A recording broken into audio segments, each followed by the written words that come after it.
అందరికీ శుభోదయం. మనందరికీ తెలిసినటువంటి విషయమే, ఇటీవల సింగరేణి యాజమాన్యము మన యూనియన్ కొట్లాడే సమస్యలపైన నేను ఎక్కువ టైం తీసుకోను, 2 నిమిషాలు మాట్లాడతా. మొన్న 12వ తారీఖు రోజు ఏఐటీసీ యూనియన్ హైదరాబాద్లో మన సింగరేణి భవన్లో సత్య సమావేశానికి పోయిన సందర్భం, దాన్ని బైకాట్ ఎందుకు చేయవలసి వచ్చింది అనే విషయాల మీద మనం మాట్లాడుకుందాం. మన యూనియన్ గెలిచిన తర్వాత మనకు సర్టిఫికెట్ ఇచ్చి ఈ నెల 9వ తారీఖు రోజు పోయిన సంవత్సరం ఇవ్వడం జరిగింది. అది అయిన తర్వాత 3 స్ట్రక్చర్ సమావేశాలు జరిగినాయి. 2 డైరెక్టర్ లెవెల్ది, 1 C&M లెవెల్ జరిగింది, 1 JCCI సమావేశం కూడా జరిగింది. ఈ సమావేశాలలో మొదటి సమావేశంలో పెట్టినటువంటి డిమాండ్స్ ప్రధానంగా, ఒకటేమో సొంతిల్లు కళ, 2వది మారుపేర్ల మార్పిడి, 3వది డిస్మిస్ కార్మికులకు మళ్ళొకసారి అవకాశం ఇవ్వాలి, 4వది మన లాభాల వాటా, 5వది సింగరేణికి కొత్త గనులు రావాలి, ఇన్కమ్ ట్యాక్స్, ఫెరిక్స్ మీద కోల్ ఇండియాలో ఏ మాదిరిగా అయితే కార్మికులకు ఇస్తూ ఉన్నారో గత 8 సంవత్సరాలు అవుతుంది, మన సింగరేణిలో కూడా ఆఫీసర్లకు ఇస్తూ ఉన్నారు, అదేవిధంగా మనకి ఇవ్వాలని. 2వది మన ఎలక్ట్రీషియన్ ఫిట్టాల్లో మైనింగ్ స్టాప్ వాళ్ళకు అండర్గ్రౌండ్ అన్ఫిట్ అయితే షుటేప్ ఎంప్లాయ్మెంట్ ఇవ్వాలని. అలాగే మనవి డంపర్ ఆపరేటర్లకు, ఓసీలలో పనిచేసే వాళ్ళకు D నుంచి C నుంచి B నుంచి A గ్రేడ్లు ఇవ్వాలని. ఇవి ప్రధానమైన డిమాండ్లు. ఇంకా డిమాండ్లు 26 డిమాండ్లతోటి మనము పెట్టడం జరిగింది. ఇవన్నిటి కూడా ఇలా కొన్నిటికి సొంతిల్లు కలకు ఒక కమిటీ, ఫెరిక్స్ మీద మాట్లాడడానికి ఒక కమిటీ, ఇట్లా కమిటీలు వేసి కాలయాపన చేస్తూ ఉన్నది. మొన్న 12వ తారీఖు జరిగే సత్య సమావేశానికి డైరెక్టర్లు వచ్చిండ్రు. మన గౌరవ అధ్యక్షులు సీతారామయ్య గారు వేయండ్రు, జనరల్ సెక్రటరీ వేయండ్రు, 11 మెయిన్ కమిటీ సభ్యులు, అలా గౌరవ డిప్యూటీ జనరల్ సెక్రటరీ ఎల్లన కూడా వేయండు, ప్రతి మీటింగ్లో ఉంటారు.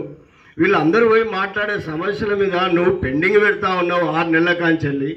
ఈ సమస్యలు పరిష్కారం కావాలంటే మరి మీరు C&MDగా మీరు ఉండాలి అని మనలు గట్టిగా మాట్లాడితే, ఈ C&MD గారు, INTC నాయకులు, మన మంత్రివర్యులు బట్టి విక్రమార్క దగ్గర పోయి ఇన్ని రోజులు లేనిది అవుట్సోర్సింగ్ కార్మికులకు వేతనాలు పెంచాలి, లేక వాళ్ళ బోనస్లు పెంచాలనే చర్చ మీద అక్కడ చర్చ పెట్టుకున్నారు.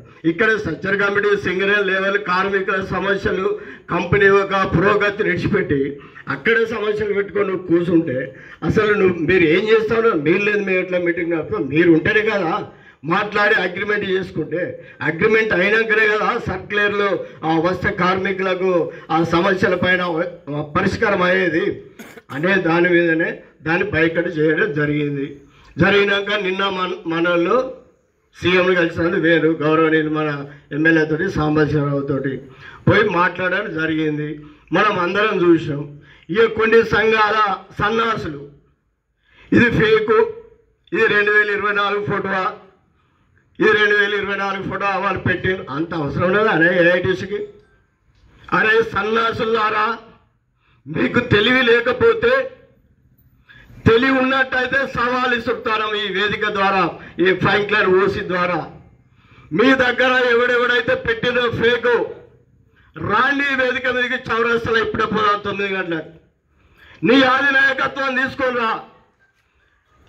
మీకు ఏం మాత్రం తెలివి, కార్మికుల పట్ల అవగాహన, మీరు సంఘాలను నడిపినట్టయితే, మీకు అవగాహన లేకపోతే అవగాహన లేదని చెప్పండి.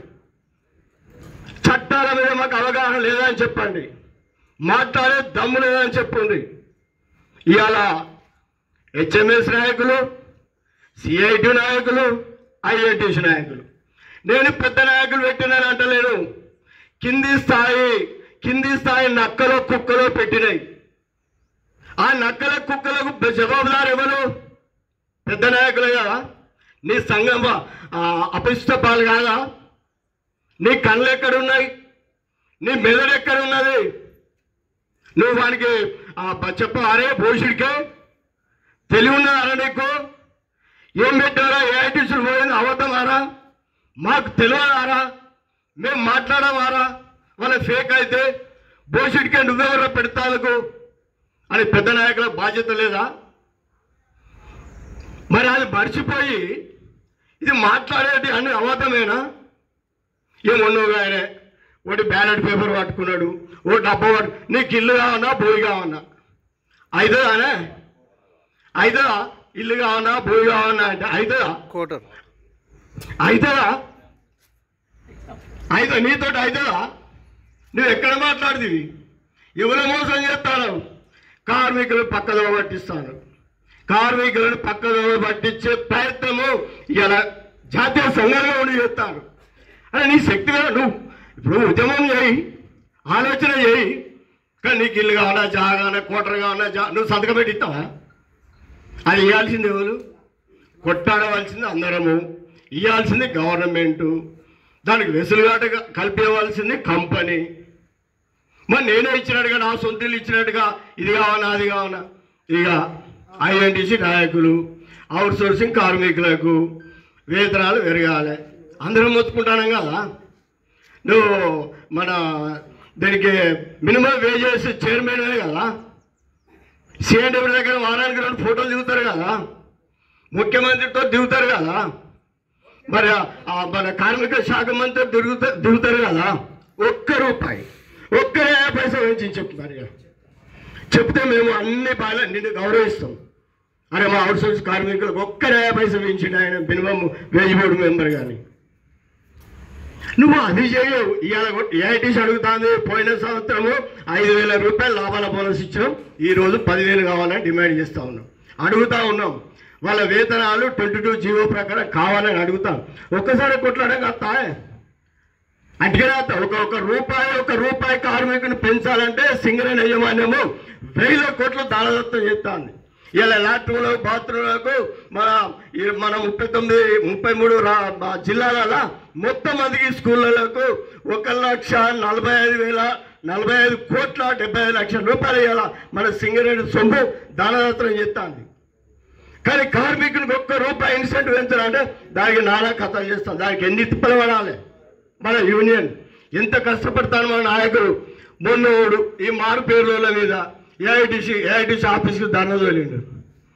వాళ్ళ పేర్లు కూడా చెప్పిండు. ఐఐటీసీ నాయకులట ముఖ్యమంత్రి దగ్గర కాగితం తీసుకొని మార్పేర్లలో మార్పు చేయాలని సిఎండబ్ల్యూ దగ్గర పెట్టిండట. సిఎండబ్ల్యూ దగ్గర పెడితే మన గౌరవాధ్యక్షుడు మన సీతారామరాజు ఆపిండట. మన నిజమేనా? రమ్మని చెప్పినాం వాళ్ళకే, ఆ పోరాళ్ళకే చెప్పినాం. ఎవరైతే చెప్పినో ఆ సర్టిఫికేట్ తీసుకొని రా. మరి మా నాయకత్వం అన్న సింగరేణితో మాట్లాడి దాని యొక్క కొలికి తీసుకొచ్చి ఇలా అడ్వకేట్ జనరల్ దగ్గర ఫైల్ ఉన్నదంటే అడ్వకేట్ జనరల్ ఎవరు లేపాలి? అది గవర్నమెంట్ లేపాలి. మరి రా అని అంటే వాళ్ళు పోరగాళ్ళు అప్పటికి ఇక అట్లా